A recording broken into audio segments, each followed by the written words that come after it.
The abandoned resort had always been surrounded by rumors. Locals whispered that it was cursed, that guests vanished there, and that something dark lingered in its halls long after the last visitor checked out. I thought it was just superstition, the kind of stories people tell to keep kids away from dangerous ruins. But when I stepped into the lobby for the first time, the air changed. It wasn't the stale, musty air I expected from a long deserted place. It was warm, slightly perfumed, like someone had just walked through with fresh linen. I paused, scanning the room. The sunlight pouring in through the broken windows didn't quite reach the corners, where the shadows clung like cobwebs. Then I saw them, fresh footprints on the dusty marble floor. Not old, not weathered. They were crisp, distinct, leading away from the front desk and disappearing behind the stairwell. I followed the footprints cautiously, my boots crunching over debris. Everything felt too perfect. The front desk had an open register. A pen lay uncapped, the ink still wet. Nearby, a bell sat slightly askew, and when I nudged it, it rang sharply, cutting the silence. The sound didn't echo like it should have in such a large space. Instead, it felt like the resort absorbed the noise, swallowing it whole. I looked up and noticed a chandelier above me swaying gently. There was no breeze, not even a creak from the old wooden beams. And yet, the chandelier moved, as if disturbed by someone who had just passed underneath. Then the lights flickered. Once, then twice. I knew there shouldn't have been any power. The resort had been disconnected from the grid years ago, or so I was told. But in that moment, warm yellow light illuminated the hallway ahead, just long enough for me to glimpse movement, a shadow slipping around the corner. I rushed forward, calling out. No response, just the soft hum of music. Faint, almost imperceptible. A melody I couldn't place, but one that stirred a strange familiarity in me. It sounded like something from a past I never lived. Old, dreamy, yet unsettling.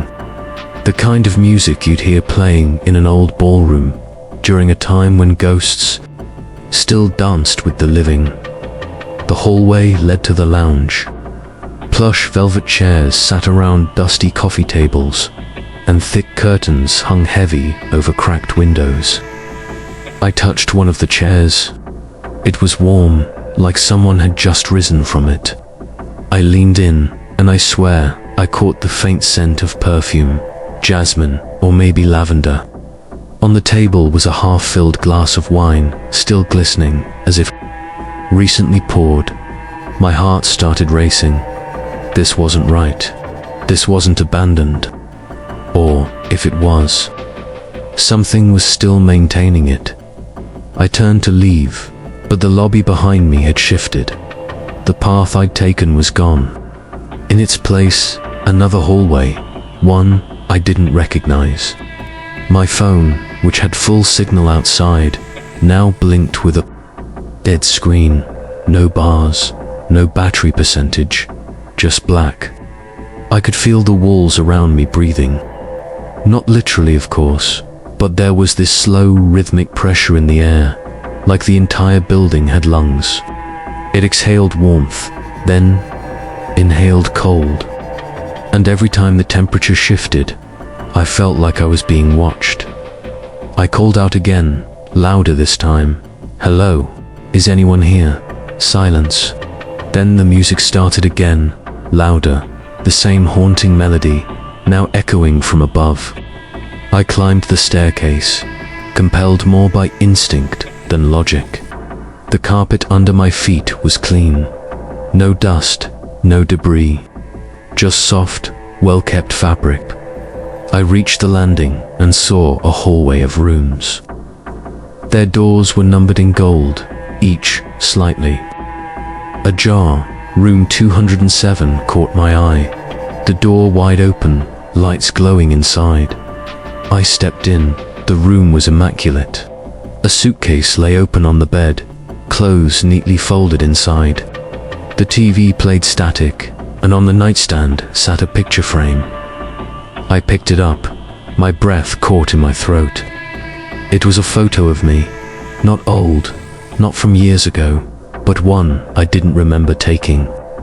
I was standing in the resort's lobby, wearing the same clothes I had on now. Behind me, in the photo, was the same chandelier, and someone else, just barely visible behind the desk. I turned the photo over. No writing, just the faint smell of burnt paper. My skin crawled. I backed out of the room, heart pounding, but the hallway was different again. Now all the doors were closed. The music had stopped. A soft knock echoed from one of the doors, then another and another. Every door in the hallway began knocking, slow, steady, in perfect rhythm. I turned and ran, not knowing where I was going, only that the resort was no longer just a building. It was a presence, a thing with intentions. And worst of all, I had the sinking feeling that whatever it was had been expecting me all along. I made my way through the dusty corridors of the abandoned resort, the air thick with the scent of rot and mildew. Each step echoed loudly, as if the building were listening. The deeper I went, the more I noticed small details that didn't make sense. A vase of fresh flowers in one hallway, a recently lit candle in another. I tried convincing myself someone else had been here recently, but there were no other footprints, no signs of entry at the front. It was like the building was preserving parts of itself, like it didn't want to be forgotten. I turned a corner and found myself in a long, dim hallway lined with guest rooms. Their doors were all shut, except for one room, 109. Its door hung open, creaking softly as if breathing. I hesitated. Everything about the room felt wrong, but something pulled me toward it, an invisible string dragging me by curiosity, or maybe something deeper. I stepped in slowly. The room was frozen in time. The bedsheets were tucked neatly. The bathroom light flickered weakly, and a ceiling fan spun lazily despite the power being long dead. On the table lay a book, its pages turning slowly though no wind touched them. I approached it carefully. The title had been scratched off, but the open pages were filled with writing, the same sentence repeated over and over in a hurried, frantic hand. "Don't forget who you are." The words clawed at me, stirred something strange in the back of my mind. I blinked hard and closed the book, but when I looked around again, the room had changed. The mirror above the dresser was now cracked. The fan had stopped spinning. The door I had walked through was gone. Just a solid wall in its place. I stood frozen, heart pounding so loudly I could hear it in my ears. Then, just as quickly, the lights in the room flickered once more, and the door reappeared. I didn't stop to think. I bolted out of the room, breathing hard, every instinct screaming at me to leave the resort entirely. But something didn't let me. My legs carried me, not to the exit, but deeper into the building, almost as if I were being led.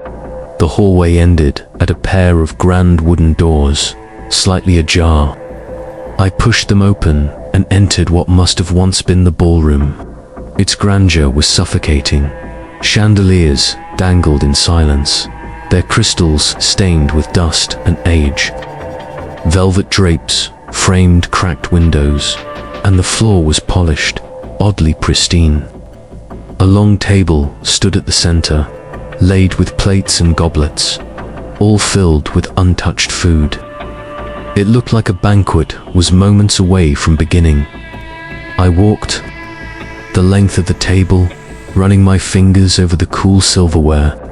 Every chair was pushed in, perfectly aligned, except one, the one at the head of the table.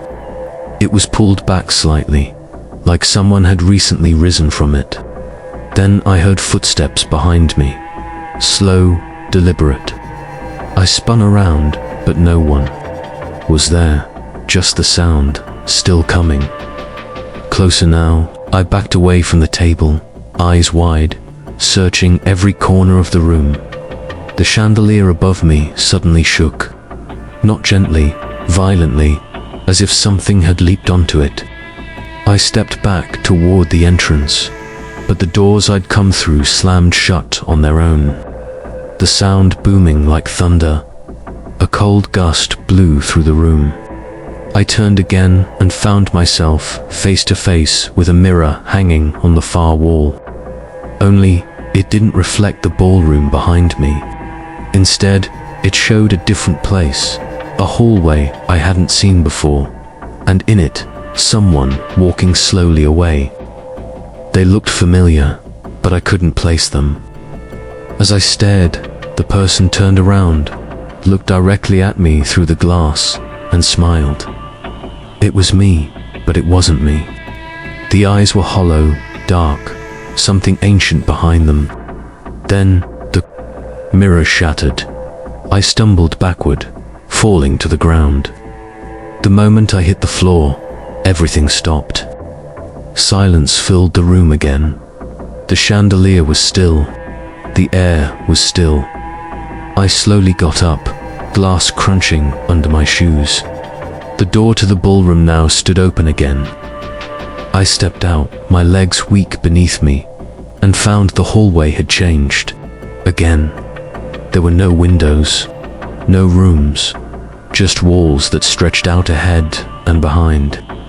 The lights above flickered in a slow pattern, leading me forward, as if directing me somewhere. I followed, not because I wanted to, but because I didn't know what else to do. The resort was playing games, twisting its insides to trap me, or test me, or maybe remind me of something I had long forgotten.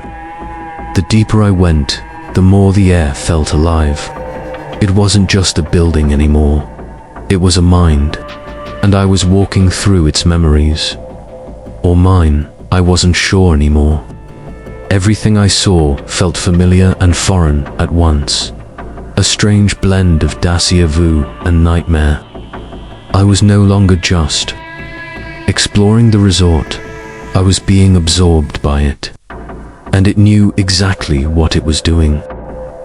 The deeper I ventured into the abandoned resort, the more the environment began to change in ways I couldn't explain. At first, it was subtle. The wallpaper patterns seemed to shift when I wasn't looking, and shadows on the floor stretched in directions opposite the light. I tried to brush it off, thinking it was just the eeriness of being alone in such a large, empty place. But soon, these strange details grew bolder. Doorways that weren't there before now led to entirely new corridors. Staircases looped in ways that defied physics, depositing me back where I'd started, no matter which direction I took. It was as if the resort was rearranging itself, not randomly, but with purpose, as if it was alive and aware that I was. Inside, at one point, I walked through what should have been the east wing, but emerged into what looked like the lobby again. Only this time, all the furniture was stacked up in pyramids along the walls. The reception desk was missing, and behind where it should have been was an endless black hallway I swore hadn't been there before. Every time I turned my back to something, it would change. A painting of a calm lake turned into one of a house on fire. A hallway I had just passed through vanished completely, replaced with a wall covered in deep scratches, like something had tried to claw its way through. My flashlight began to flicker, even though I had fresh batteries. The darkness felt heavier, like it wasn't just the absence of light. It was a presence, watching, breathing. The air itself started to shift, thickening like mist, though there was no visible fog. My footsteps no longer echoed in a consistent rhythm. Sometimes they were delayed or answered with a second pair of steps that weren't mine. I began hearing noises from behind locked doors, whispers in a language I didn't understand, sobbing, even laughter at times. I put my ear to one door and heard what sounded like dozens of people chanting slowly in sync. But when I opened it, the room was empty, stripped bare of even furniture. These weren't just illusions or tricks of the mind. The resort was aware. It was changing shape deliberately, responding to me, and I couldn't find a way to stop it. At one point, I found an old elevator. Its doors were open, but the inside was pitch black, with no light and no sign of floor buttons. Against my better judgment, I stepped in, thinking maybe it would take me back to the lobby or the exit. As soon as I did, the doors slammed shut behind me. The elevator didn't move. Instead, I felt a sinking sensation, like gravity had reversed, and I was being pulled sideways. A low hum filled the space, almost like a mechanical growl, and the lights inside the elevator blinked on, not above me, but underneath my feet. The floor became transparent. Below me, I could see dozens of rooms shifting like puzzle pieces. People or figures, shaped like people, moved silently from room to room, their heads twitching unnaturally. They moved like mannequins, being yanked by invisible strings. When the elevator doors finally opened, I found myself on a floor I hadn't seen before. The walls were made entirely of mirrors, and each one reflected not just me, but distorted versions of me, some smiling, some weeping, one banging on the glass as if begging to get out. I didn't know which version of me was real anymore. Every time I blinked, the reflections changed position, like they were swapping places in line. I turned around and realized there was no way back. The elevator was gone, just a mirror where it had been. I touched the surface, and it felt cold and wet, like skin. The resort had stopped resembling a building entirely. It was more like a dream that was aware I was dreaming it. Rooms stretched wider than physics allowed. Some were upside down. In one hallway, gravity shifted halfway through, and I had to crawl along the ceiling to continue moving forward. A grand dining hall I entered had clocks instead of plates, all ticking out of sync. The longer I stayed, the more the place responded to my thoughts and fears. I thought about fire, the hallway behind me filled with smoke. I thought about drowning. A room I opened was submerged in water, furniture floating silently like corpses. The resort wasn't just changing, it was reacting, feeding off my presence. There was no longer any doubt that this place had a mind of its own. It wasn't just abandoned, it was aware, and worse, it had intentions. I wasn't exploring it anymore. I was being tested, or maybe studied. It wanted to see how far I'd go, how much I'd endure, and what I'd become when pushed to the brink. The more it changed around me, the more I felt something inside myself change too. My memories started to blur. I couldn't remember what day it was, or how long I'd been walking through the halls. At one point, I forgot my own name, and when I saw a figure far down one hallway that looked exactly like me, only older and dirtier and smiling with familiarity, I understood what the resort had been doing all along, preparing me to take someone else's place. As I explored deeper into the forgotten corners of the abandoned resort, I stumbled upon a room that seemed completely untouched by time. Unlike the rest of the decaying building, this space was immaculate. The wallpaper was vibrant, the furniture polished, and a faint scent of fresh lavender hung in the air. It felt impossibly preserved, like a photograph of the past. A single oil lamp sat lit on a wooden table, its flame flickering steadily despite there being no one around. The strangeness of it all sent a chill down my spine. This room didn't belong in the same world as the broken windows, collapsed ceilings, and rotting floorboards I had seen on the way here. It felt like the resort was holding this space in place for a reason, as if it was significant or sacred. The more I looked around, the more details began to surface. A neatly folded set of clothes lay on the bed, almost as if waiting for someone to wear them. A diary sat beside them, its cover cracked, but the pages inside pristine. I hesitated, but eventually picked it up, my curiosity outweighing my fear.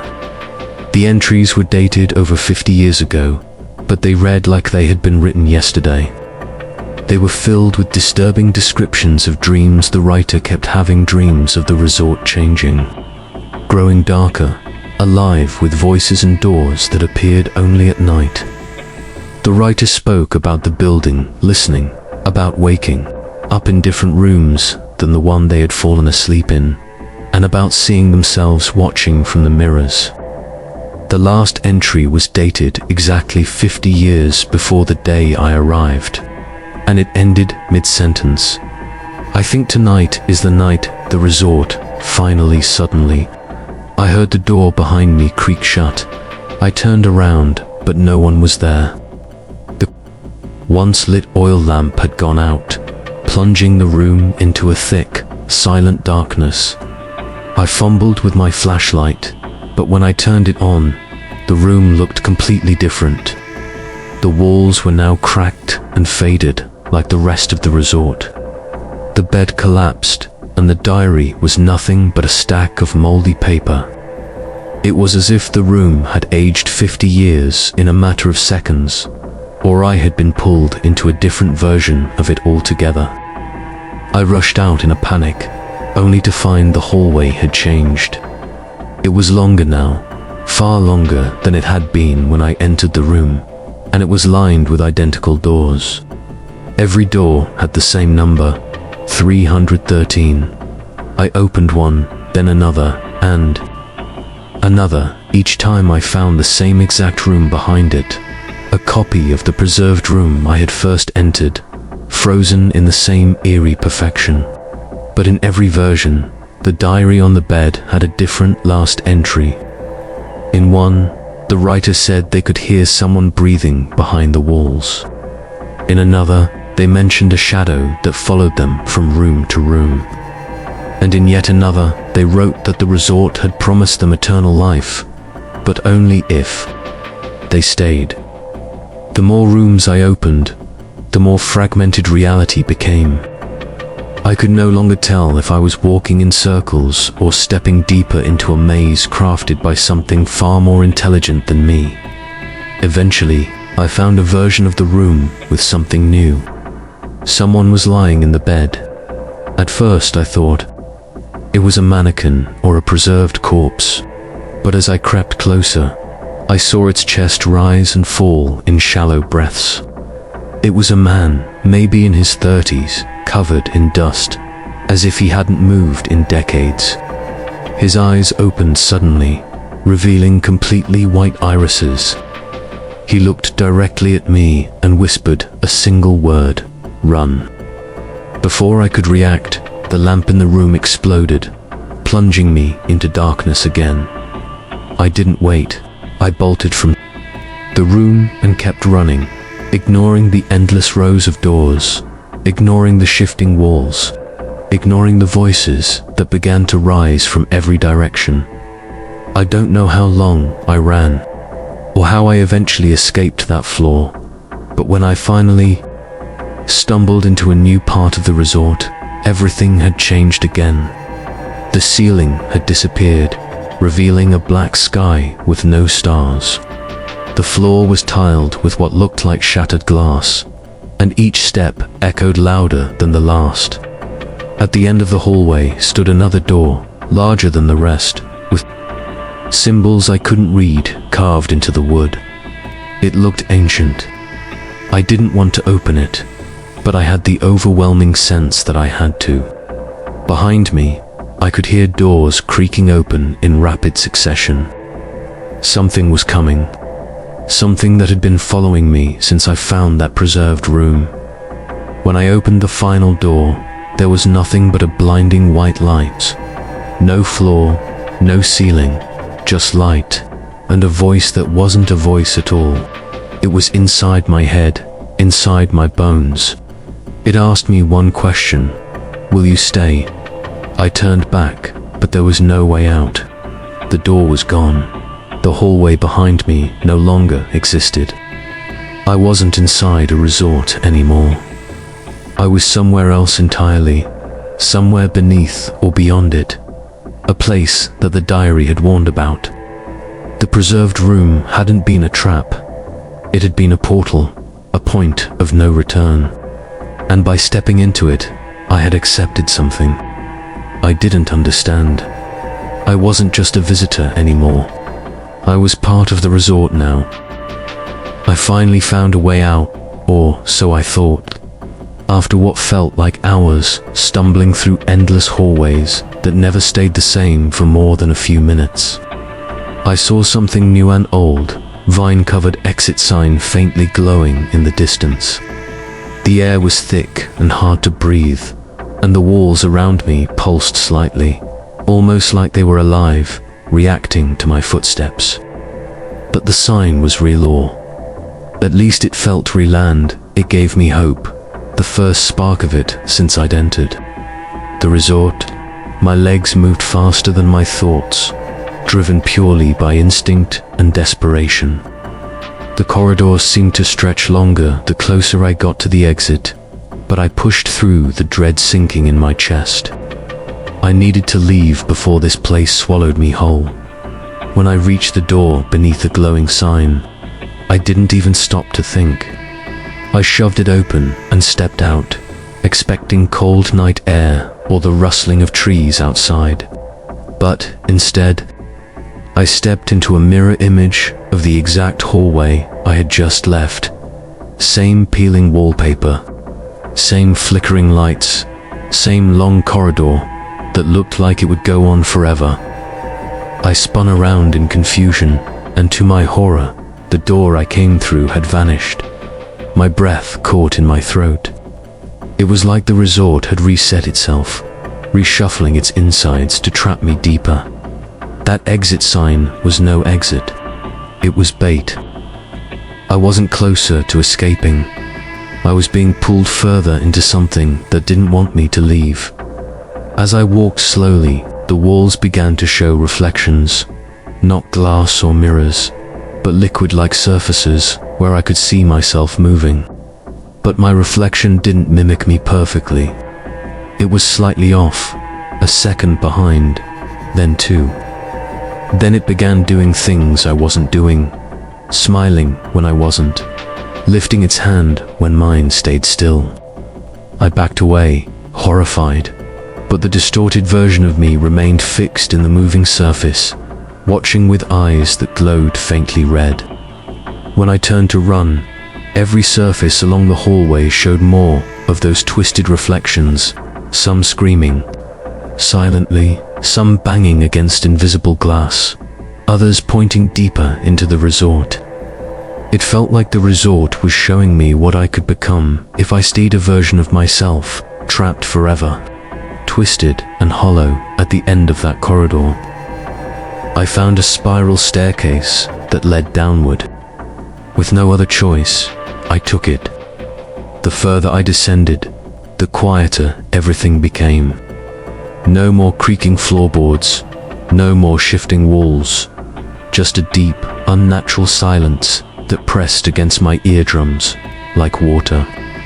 I reached a base hallway that seemed older than the rest of the building, made of cold stone and lit by flickering torches mounted in iron brackets. This place felt ancient, like it had existed long before the resort was ever built.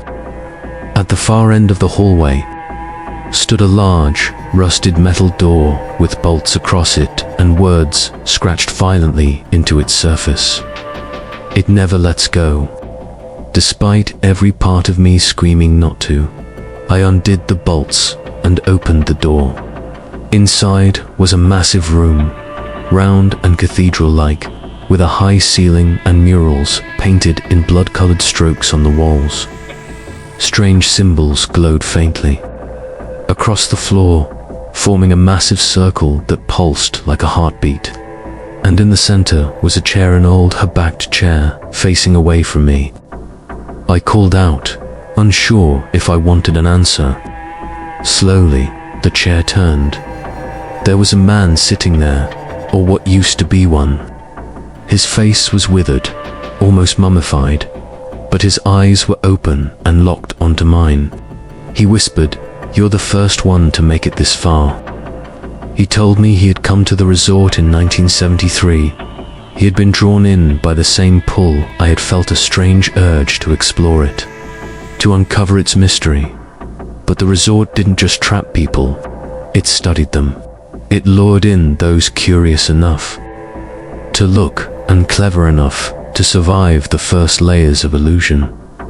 It fed off stories, off time, off fear. He had been offered a choice, like all others who came this deep, to become part of it or be consumed by it. He chose to stay, to guard the final gate and delay the cycle for as long as possible. But he was failing now. His body couldn't hold back the resort's hunger anymore. And that meant it needed a replacement. As the glowing symbols on the floor brightened, I felt myself being pulled forward, step by step, toward the center of the room. My limbs moved like they weren't mine anymore.